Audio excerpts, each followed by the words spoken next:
WhatsApp guys, welcome back once again. दोस्तों, क्या हो अगर आपको एक अनमोल पत्थर मिल जाए जो आपको हमेशा के लिए अमर कर दे, या फिर आप जिस चीज को छुए वो सोना बन जाए। कहानी शुरू होती है स्कारलेट नाम की लड़की से, जो कि इसी पत्थर की तलाश में है, क्योंकि हमेशा से उसे यकीन रहा है कि इराक की गुफाओं में ऐसा कुछ आज भी मौजूद है। इसलिए वो इलीगल तरीके से कबाला नाम की गांव में जाती, जहाँ पे ऐसी कई गुफाएं मौजूद है। लेकिन कुछ ही देर बाद वहाँ की सरकार उन सारी गुफाओं को खत्म करने वाली है, इसलिए उससे पहले स्कारलेट को ये काम करना पड़ेगा, जिसके लिए वो रेजा नाम के आदमी की मदद लेती है, क्योंकि एक गुफा का रास्ता उसके घर से होकर गुजरता है। लेकिन वहाँ उनके सामने कई सारी मुसीबतें आती हैं। सबसे पहला ये है कि बीच में उनके सामना इराकी सैनिकों से होता है, जो कि कई जगहों पर बैठे हुए हैं, और दूसरा ये कि उनके पास समय की बहुत कमी है, क्योंकि किसी भी समय एयर स्ट्राइक हो सकती है। अगर वो समय से पहले बाहर नहीं निकले तो अंदर मलबे में ही दबकर मारे जाएंगे। अब वो जैसे तैसे अंदर चली जाती है, जहाँ उसे चारों ओर सिर्फ अंधेरा मिलता है। लेकिन जब वो अपनी टॉर्च को ऑन करती है तो उसके होश ही उड़ जाते हैं, क्योंकि उस गुफा की दीवारों पर कुछ लिखा हुआ था। उसी में से उसकी नज़र एक पत्थर पर पड़ती है, जिसके हटाने पे उसे एक बुल की मूर्ति दिखती है, जिसे पुराने ज़माने में रोज़ के नाम से पुकारा जाता था। उसके ऊपर बहुत सी चीज़ें लिखी थी, जिसे स्कारलेट पढ़ना शुरू करती है। लेकिन तभी एयर स्ट्राइक होने लगती है, तो रेजा उसे छोड़कर वापस बाहर जा जाता है। लेकिन वो वहीं मौजूद थी और उन सारी चीज़ों को कैमरा में रिकॉर्ड कर लेती है और फिर वापस आने लगती है। लेकिन तभी बीच में उसे एक इंसान की लाश लटकी हुई दिखती है, जिसे देखकर वो हैरान रह जाती है। पर ये लाश किसकी है, ये आपको थोड़ी देर में पता चल जाएगी। अब बहाने पे रेजा स्कारलेट से कहता है कि जो भी प्लामस स्टोन को ढूंढने के लिए इन गुफाओं में जाता है, वो हमेशा वहीं मारा जाता है। जो लाश तुम्हें नीचे मिली थी, वो तुम्हारे पिताजी की थी। उन्होंने भी कुछ ऐसा ही सोचा था कि वो पत्थर को ढूंढ लेंगे और अमर हो जाएंगे, लेकिन रियलिटी में ऐसा कुछ नहीं हुआ। इसलिए बेहतर है कि तुम भी यहाँ से चली जाओ और उस स्टोन को अपने ख्याल से, अपने जहन से निकाल दो। लेकिन यहाँ स्कारलेट के अंदर एक अलग ही जुनून था। वो कैसे भी करके इस गुत्थी को सुलझा के रहेगी। अब सीन शिफ्ट होकर पहुंचता है पेरिस में, जहां बेंजी नाम के एक और किरदार से रूबरू होते हैं, जो स्कारलेट के साथ ही रहता है और इस स्टोन को खोजने की डॉक्यूमेंट्री रिकॉर्ड कर रहा है। वो उन सारी चीज़ों को शूट करता है जो स्टोन से रिलेटेड हो सकती है। स्कारलेट उसे बताती है कि मैं यूनिवर्सिटी ऑफ लंदन में हिस्ट्री की प्रोफेसर हूँ। ये काम पहले मेरे पिता किया करते थे, उनके जाने के बाद अब मैं उनके काम को अंजाम दे रही हूँ। तब बेंजी उसे पूछता है कि तुम्हें इस प्लामस स्टोन के बारे में क्या जानती हो। वो बताती है कि ये स्टोन बहुत ही खास है, जो किसी भी धातु को गोल्ड यानी कि सोने में बदल सकता है, और जिसके पास भी ये स्टोन रहेगा वो हमेशा जिंदा रहेगा, यानी कि अमर। लेकिन आज तक ये किसी के हाथ नहीं आया सिवाय उसके जिसने इसे बनाया था, वो भी तकरीबन 600 साल पहले। अब दोनों पेरिस में बने एक घर में जाते हैं, जो असल में निकोलस फ्लेम का हुआ करता था, तकरीबन आज से 600 साल पहले। और उन्होंने ये स्टोन बनाया था, फिर उसे एक गुफा में जाकर छुपा दिया, जिसे आज तक कोई ढूंढ नहीं पाया। अब वो लोग अंदर जाते हैं, वहाँ निकोलस की कब्र पर लगे एक पत्थर मिलता है, जिसमें उन्होंने खुद लिखा था कि वो स्टोन कहाँ छुपा है। लेकिन उस भाषा को कोई समझ नहीं पाता, इसलिए स्कारलेट अब अपने एक दोस्त जॉर्ज के पास जाती है, जो कि बेहतरीन ट्रांसलेटर है। लेकिन वो ज़्यादा किसी लिए काम नहीं करता, और खासकर तो स्कारलेट के लिए, क्योंकि पिछले साल उसकी वजह से जॉर्ज ने कई साल टर्की की जेल में बिता दिए। पर वो उसे बताती है कि मुझे रोज़ मिल गया है। ये सुन के वो हैरानी से कहता है कि क्या तुम इराक गई थी? वहाँ जाना पता है ना कितना खतरा है। लेकिन स्कारलेट उसे कहती है कि मुझे तुम्हारी मदद चाहिए, मुझे अरेमिक भाषा समझनी है, और फिर उसे पूरी कहानी बताती है। तो जॉर्ज हाँ कर देता है, पर वो उसकी मदद सिर्फ ट्रांसलेट करने में कर सकता है। अब वो लोग उसी रात फिर से उसी जगह पर जाते हैं, लेकिन ये लिखावट तो जॉर्ज को भी समझ नहीं आती। तब स्कारलेट कहती है कि शायद इसके पीछे कुछ लिखा हो, क्योंकि उस पर एक तस्वीर बनी थी जिसमें एक आदमी चाबी को पीछे उठाकर चल रहा था। अब जब वो पत्थर को पलटते हैं तो वहाँ भी कुछ नहीं मिलता, लेकिन यहाँ वो अपना दिमाग लगाती है और उसके ऊपर एक केमिकल डालती है, जिससे कि उसे कुछ दिखाई देता है। ये असल में उस स्टोन तक पहुँचने का नक्शा था, जो किसी ने जानबूझकर मिटा दिया था। क्या पता ऐसा निकोलस ने खुद, क्योंकि उसे यकीन था कि आने वाले समय में कोई ना कोई उसे ढूंढ ही लेगा। पर क्या वो सच में लोगों को अमर कर देता है? अगर ऐसा होता तो निकोलस कभी नहीं मरते। तो देखते हैं कि आगे आखिर इसके पीछे की कहानी क्या है। अब वो उस नक्शे की फोटो ले लेता है और बाहर आ जाते हैं, जहाँ पर जॉर्ज उसे समझने लगता है। तब जाकर उसे समझ आता है कि प्लामस स्टोन इराक में नहीं बल्कि पेरिस में ही है, और इस नक्शे में हेल गेट का जिक्र है। और कई लोगों का मानना है कि हेल गेट यानी कि नर्क का द्वार हमारी धरती के नीचे ही है, 700 फीट नीचे।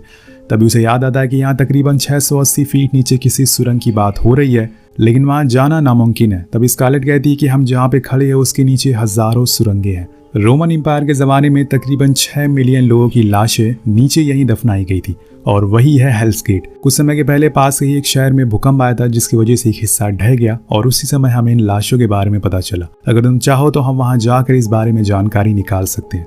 लेकिन जॉर्ज मना कर देता है क्योंकि वो अपनी जान खतरे में नहीं डाल सकता। इसलिए वो एक टूरिस्ट बन के वहां जाती है और उस सुरंग के चारों ओर देखने लगती है, जहां पर हमें कंकालों का ढेर मिलता है जो रोमन एम्पायर के सैनिकों का था। वो यहाँ किसी जमाने में आए थे, लेकिन न जाने किन्हीं वजहों से वो सब मारे गए।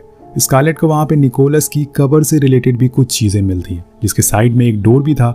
उसके ऊपर लिखा था कि ये कंकालों का घर है, यहाँ पे जाना अपनी मौत को दावत देना है। उसी के अंदर स्कारलेट देखती है कि एक रास्ता है जो दूसरी तरफ जा रहा है। शायद ये वही रास्ता है जो स्टोन तक पहुंचता है, लेकिन वो बंद था। तभी वहां बैठा एक लड़का उसे कहता है कि अगर तुम्हें वहां तक जाना है तो तुम्हें क्लब में जाकर पेपिलियन नाम के आदमी से मिलना होगा। अब वो इसके आगे कुछ और कह पाती कि तब तक वो गाइड वहां आ जाती है जो उसे चलने को कहती है। लेकिन जब दोबारा स्कारलेट उस लड़के को देखती है तो वहां से गायब हो चुका था। उसे तो यकीन ही नहीं हो रहा था कि ये कैसे हो सकता है। लेकिन बाहर आते ही वो जॉर्ज को कॉल लगाती है और उसके साथ उस क्लब में चलने को कहती है, जहां पर पहुंचने पर उन्हें एक अजीब सी लेडी भी दिखाई देती है जो बार बार उन्हें दिखी जा रही थी। खैर, अब ये लोग अंदर जाते हैं तो उन्हें वहाँ एक पेपिलियन नाम का आदमी मिल जाता है जिससे वो सारी कहानी सुनाते हैं। पर पेपिलियन कहता है कि ऐसा कुछ नहीं है, मैं वहाँ कई बार जा चुका हूँ, मुझे वहाँ ऐसी कोई चीज़ नहीं मिली है, तुम झूठ बोल रहे हो। लेकिन स्कारलेट कहती है कि मुझे पूरा यकीन है वहाँ पर वो स्टोन और अरबों का खजाना मौजूद है। अगर हमें वो मिल गया तो उसमें से 50% तुम्हारा होगा। अब खजाने का नाम सुनकर वो फौरन हाँ कर देता है। अगले दिन हम पेपिलियन की टीम के साथ 2 और लोग भी देखते हैं, जिसमें एक उसकी गर्लफ्रेंड क्लारा और जेन थे। यानी कि अब टोटल 6 लोग हो गए हैं जो उस गुफा में जाएंगे। लेकिन यहाँ पे जॉर्ज नीचे जाने से मना कर देता है क्योंकि उसने पहले ही मना किया था कि अब वो यहाँ से वापस जाने लगता है। अब बचे हुए लोग उसी रास्ते से आगे बढ़ते हैं जहाँ पर पेपिलियन और उसके लोग पिछली बार गए थे। वो जाकर एक टनल में खत्म होता है, लेकिन तभी वहां पर पुलिस वाले आ जाते हैं, जिनकी वजह से जॉर्ज को भी इनके साथ ही अंदर जाना पड़ता है। लेकिन ये किसी तरह से पुलिस वालों को चकमा देकर वहां से अंदर घुस जाते हैं। यहाँ पर उस केव की दीवारों पर पेपिलियन नाम को लिखा हुआ देखते हैं। ये पेपिलियन की पुरानी आदत है, जहां पर भी वो जाता है वो अपना नाम लिख देता है। वो आगे बढ़ते हैं जहां बेंजी को सारी चीजें रिकॉर्ड कर रहा था। वो स्कारलेट से पूछता है कि आखिर जॉर्ज की दिक्कत क्या है, वो हमारे साथ आना क्यों नहीं चाहता था। तो उसे बताती है कि कुछ सालों पहले एक ऐसी गुफा में उसने अपने छोटे भाई को खो दिया था। तब से ही वो ऐसी जगहों पर आने से डरता है। इसी दौरान इन्हें एक दरार पे खड़े हुए कुछ अजीब और डरावने से लोग दिखते हैं जो किसी तरह का रिचुअल कर रहे थे। उसमें वो लेडी भी मौजूद थी जो जॉर्ज को क्लब में बार बार दिख रही थी। लेकिन पेपिलियन कहता है कि ये सब पागल है, ये सब यहाँ पर आते रहते हैं, लेकिन इनका मकसद क्या है, ये क्यों यहाँ पर आए हैं, वो लेडी के पीछे का राज क्या है, ये सब आपको पता चल जाएगा। अब सभी आगे बढ़ते हैं जहाँ पर स्कारलेट को एक छोटा सा रास्ता दिखाई देता है। तो वो कहती है कि हमें वहां से आगे बढ़ना चाहिए, लेकिन पेपिलियन मना करता है क्योंकि वहां लोगों के कंकाल पड़े थे और वो रास्ता बहुत ही छोटा था। वो दूसरे रास्ते से चलने को कहता है क्योंकि उसका दोस्त भी वहां गया था और कभी वापस नहीं आया। पेपिलियन जो रास्ता बताता है वो असल में हड्डियों के ऊपर से होकर गुजरता है और ऐसा करने में बेंजी बहुत डरता है। स्कारलेट भी मना करती है, लेकिन जॉर्ज उसे समझाता है और कहता है कि वो जो कह रहा है हमें वो करना चाहिए क्योंकि वो पहले कई बार यहाँ पर आ चुका है। अब सभी उसकी बात से सहमत होते हैं और फिर पेपिलियन के बताए हुए रास्ते से ही आगे बढ़ते हैं। लेकिन बेंजी कैमरे के साथ सबसे पीछे रहता है और वो वहीं अटक जाता है। उसका साइज बड़े होने के कारण वो ऊपर नहीं आ पा रहा था, जिसकी वजह से उस जगह के सारे कंकाल नीचे गिर जाते हैं, पर वो सही सलामत था। अब ये उस जगह पहुंच जाते हैं, लेकिन यहाँ सब देखते हैं कि असल में ये वहीं आ गए जहाँ पर इन्होंने शुरुआत की थी। तब पेपिलियन कहता है कि ये मुमकिन ही नहीं है, मैं जब यहाँ आया था तो ऐसी कोई भी चीज़ नहीं थी। अब उन्होंने मजबूरन उसी शॉर्टकट रास्ते से जाना पड़ता है जहाँ से पेपिलियन जाने से मना कर रहा था। पर इसी दौरान उन्हें उसी जगह पर पेपिलियन का नाम लिखा हुआ मिलता है। ये देखकर वो पूरी तरह से दंग रह जाता है क्योंकि आज से पहले इस जगह पर वो आया ही नहीं है। तो फिर ये नाम किसने लिख दिया? ये सारी चीजें देखकर वो सभी कंफ्यूज थे। तभी उन्हें एक फोन रिंग की आवाज आती है। तो जॉर्ज बताता है कि हम उसी जगह पर खड़े हुए हैं जहां पर सालों पहले एक शहर हुआ करता था, लेकिन उस भूकंप के बाद सब कुछ बर्बाद हो गया। लेकिन उसके बाद सभी फोन लाइंस निकाल ली गई। तो फिर ये फोन किसका है? वहां उन्हें एक और चीज मिलती है जो कि पियानो था, जिसे देखकर जॉर्ज बताता है कि मेरे छोटे भाई के पास भी ऐसा ही कुछ पियानो हुआ करता था, लेकिन उसमें कभी भी A8 की नहीं चलती थी, जिससे कि हम हमेशा परेशान रहते थे। तो उस पियानो में वही की को प्ले करता है, लेकिन वो काम नहीं कर रही थी और उसे देखकर उसके रोंगटे खड़े हो जाते हैं कि ये कैसे हो सकता है। तो दोस्तों, जहाँ तक मुझे लगता है कि ये जगह कुछ शक्तियों के वश में है और वो इन्हें वही चीजें दिखा रही है जो ये देखना चाहते हैं। वो लोग और आगे बढ़ते हैं, लेकिन वो फोन रिंग अभी भी कर रहा था। पर हैरानी की बात ये थी कि वो बस स्कारलेट को सुनाई दे रहा था, इसलिए वो उसके पीछे जाती है और उसे एक जगह पर वो फोन रखा हुआ मिलता है। जब वो उसे उठाती है तो एक आदमी कहता है कि मैंने तुम्हारा कितना वेट किया, तुम क्यों नहीं आई? अब स्कारलेट दंग रह जाती है क्योंकि ये आवाज उसके डैड की थी, लेकिन वो तो मर चुके हैं। तभी दूसरी ओर हमें पता चलता है कि उन लोगों को एक दरार के पीछे एक शख्स मिलता है। ये वही था जो सालों पहले उस रास्ते से यहाँ पर आया था। बाहर के लोगों ने सोचा कि ये मर गया, लेकिन ये आदमी अभी भी जिंदा होता है। अब ये आदमी फ्रेंच में बोलता है कि तुम लोग को यहाँ नहीं आना चाहिए था। इसका नाम मोल होता है, लेकिन मोल को देखकर सबसे ज्यादा पेपिलियन हैरान था क्योंकि कोई आदमी इतने सालों तक बंद केव के नीचे कैसे जिंदा रह सकता है, ये कैसे मुमकिन है। तभी मोल कहता है कि मुझे पता है कि तुम लोग यहाँ क्यों आए हो। ये बोलकर वो जाने लगता है, पर सभी उसके पीछे भागते हैं। फिर एक जगह पर रुकते हैं और वो सभी से कहता है कि ये बाहर जाने का रास्ता है। पर यह बात जॉर्ज को बहुत अजीब लगती है, क्योंकि अगर उसे बाहर निकलने का रास्ता पता था तो वो बाहर क्यों नहीं गया आज तक। वह अब सभी एक एक करके उस रास्ते पर आगे बढ़ते हैं तो उन्हें वहाँ एक कुआं मिलता है जो कि बहुत ही गहरा था, लेकिन उसमें कोई पानी नहीं था। अब सभी एक एक करके नीचे जाने लगते हैं। उसी में बेंजी को चोट भी लग जाती है, लेकिन ये जैसे तैसे नीचे पहुंच जाते हैं। इनका रास्ता और छोटा होता जा रहा था, तभी एक तेज आवाज आती है जिससे सभी हिल जाते। उसी दौरान कैमरा में एक छोटा बच्चा कैप्चर होता है। क्या ये जॉर्ज का छोटा भाई है या फिर कोई और, ये तो हमें नहीं पता। वो और अंदर जाते हैं, लेकिन यहाँ रास्ता खत्म हो चुका था। तभी स्कारलेट देखती है कि वहाँ पर इजिप्शियन में कुछ पिक्चर्स बनी हैं। उसे याद आता है कि फेरोज जो कि इजिप्शियन के किंग होते हैं, वो अपनी टॉम को कैसे छुपाते थे। तो बेसिकली यहाँ पर एक पहेली होती है, इनके आगे का रास्ता बताएगी। उन्हें एक पत्थर दिखता है जो कि 7वें नंबर पर था, और जब उसे हटाते हैं तो उन्हें वहाँ एक गुफा मिलती है जिसके अंदर एक लाश पड़ी हुई थी, और ये उसी शख्स की लाश थी जिसने उस स्टोन को बनाया था, यानी कि निकोलस फ्लेमल। और यही वजह है कि वो लाश आज भी ऐसे पड़ी हुई है, बिना सड़े हुए गले हुए, क्योंकि उसने उस स्टोन को इस्तेमाल किया था। अब वहाँ उन्हें उस पत्थर पर कुछ लिखा हुआ मिलता है कि अगर आपको स्टोन तक पहुँचना है तो अंधेरे में रोशनी का पीछा करो। सभी अपनी लाइट बंद करते हैं और फिर उन्हें एक रोशनी मिलती है।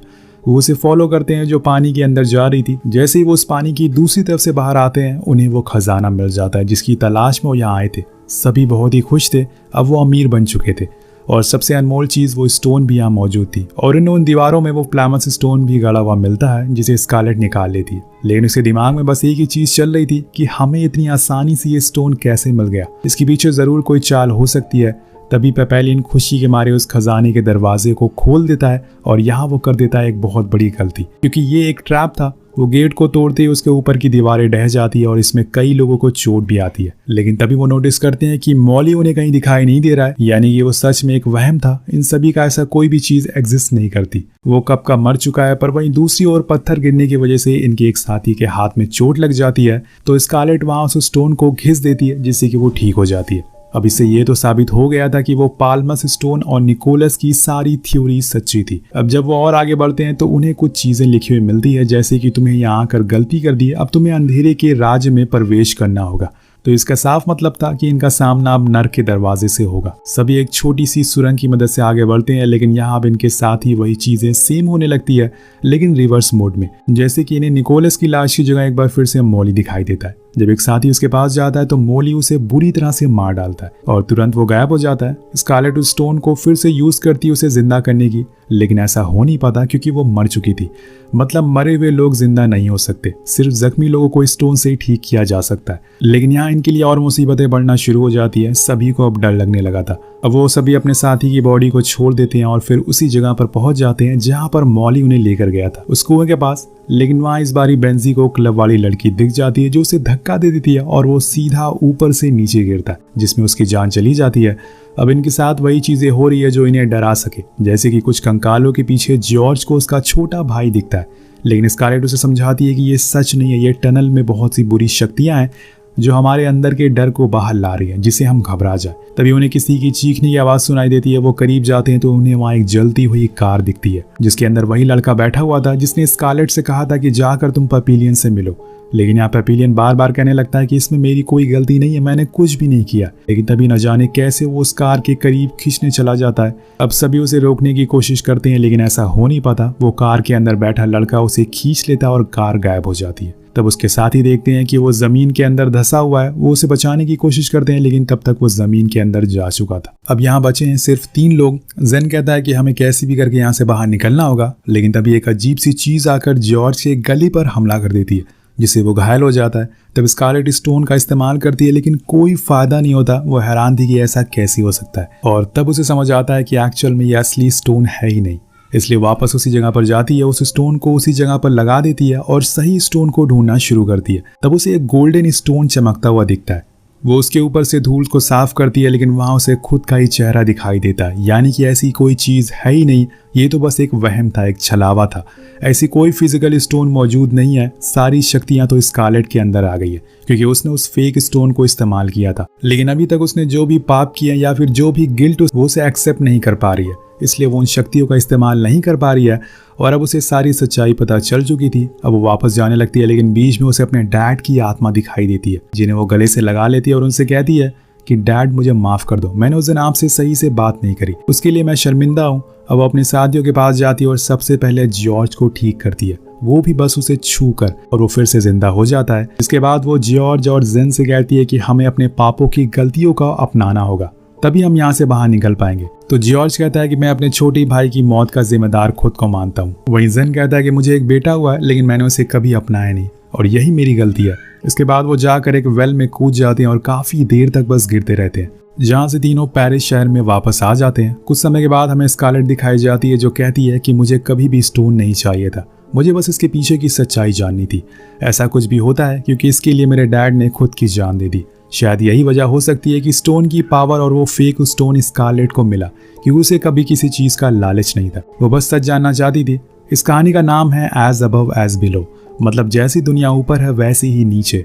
एक्चुअल में जिस जगह पर ये लोग गए थे वो दूसरा डायमेंशन हो सकता है या फिर कोई नर्क हो सकता है जो इन्हें सच्चाई बता रहा था, और जब तक इन्होंने सच को अपनाया नहीं ये मरते रहे। वेल, आपको क्या लगता है कि ऐसी कोई चीज हो सकती है जो इंसान को अमर बना सके? नीचे कमेंट करके जरूर बताएगा। मिलते हैं आपसे अगली वीडियो में। Thank you so much watching, peace out.